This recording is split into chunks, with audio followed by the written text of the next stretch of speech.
pertanyaannya siapa yang layak menerima bantuan sosial begitu? Nah, Bapak Ibu perlu diketahui bahwa bansos atau bantuan sosial itu diberikan kepada masyarakat yang benar-benar membutuhkan ya, dan masuk dalam kategori keluarga miskin atau rentan miskin. Nah, kriterianya ini sudah ditetapkan oleh pemerintah Bapak Ibu ya, bukan sekedar merasa kurang mampu begitu ya.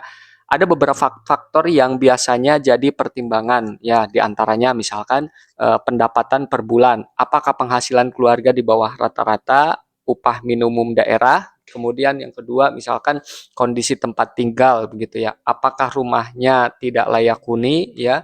Kemudian jumlah tanggungan. Semakin banyak anggota keluarga yang menjadi tanggungan, maka semakin besar juga pertimbangan ya. Lalu kondisi kesehatan dan disabilitas ya.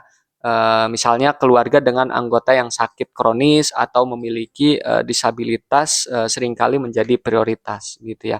Kemudian ketersediaan aset ya. Apakah keluarga tidak memiliki aset berharga seperti kendaraan mewah atau tanah yang luas dan lain sebagainya. Jadi pastikan Bapak Ibu ya kondisinya benar-benar sesuai dengan kriteria umum tersebut sebelum mengajukan bansos ya.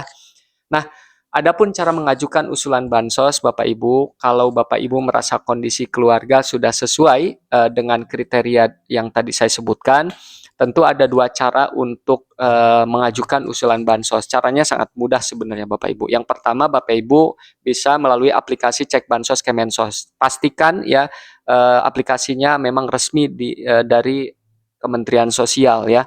Nah, ini merupakan cara yang paling praktis sebenarnya dan bisa dilakukan dari mana saja ya. Lalu selanjutnya ada tahapan verifikasi data. Setelah data terkirim, usulan Bapak Ibu akan diverifikasi oleh sistem ya dan kemudian dikoordinasikan dengan pemerintah daerah setempat. Atau cara yang kedua nih, Bapak Ibu misalkan terkendala dengan yang namanya penggunaan aplikasi. Nah, Bapak Ibu bisa saja berkunjung ke kantor desa atau kelurahan setempat ya. Ini cara konvensional yang juga ya mudah-mudahan efektif ya begitu. Terutama jika Bapak Ibu kurang familiar, kurang begitu paham dengan teknologi. Nah, caranya siapkan dokumen ya, bawa kakak asli atau fotokopi yang kemudian KTP asli atau fotokopi ya.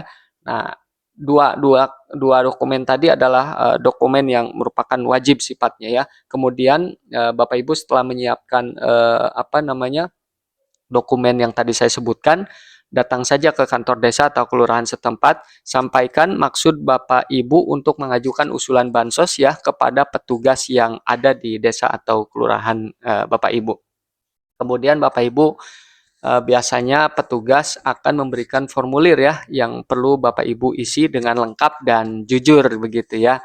Lalu biasanya juga petugas mungkin akan melakukan wawancara singkat untuk menggali informasi lebih lanjut mengenai kondisi keluarga Bapak Ibu. Nah, selanjutnya Bapak Ibu setelah pengajuan tadi maka biasanya akan ada tim ya yang melakukan verifikasi ya langsung ke rumah Bapak Ibu untuk memastikan data yang diberikan itu sesuai dengan kondisi di lapangan gitu. Jadi tidak mengada-ngada ya. Setelah mengajukan lantas apa selanjutnya? Nah, setelah Bapak Ibu mengajukan usulan bansos baik itu melalui aplikasi Cek Bansos maupun langsung ke desa atau kelurahan, data Bapak Ibu itu akan masuk ke dalam daftar DTSEN ya, Data Tunggal Sosial Ekonomi Nasional. Nah, inilah yang menjadi acuan utama pemerintah dalam menyalurkan bantuan sosial ya, DTSEN. Dulu kan DTKS, sekarang sudah melebur jadi DTSEN ya. Proses verifikasinya Bapak Ibu perlu diketahui ya. Jadi proses verifikasi hingga penetapan penerima bansos itu tentunya memerlukan waktu. Jadi Bapak Ibu diharapkan untuk bersabar ya.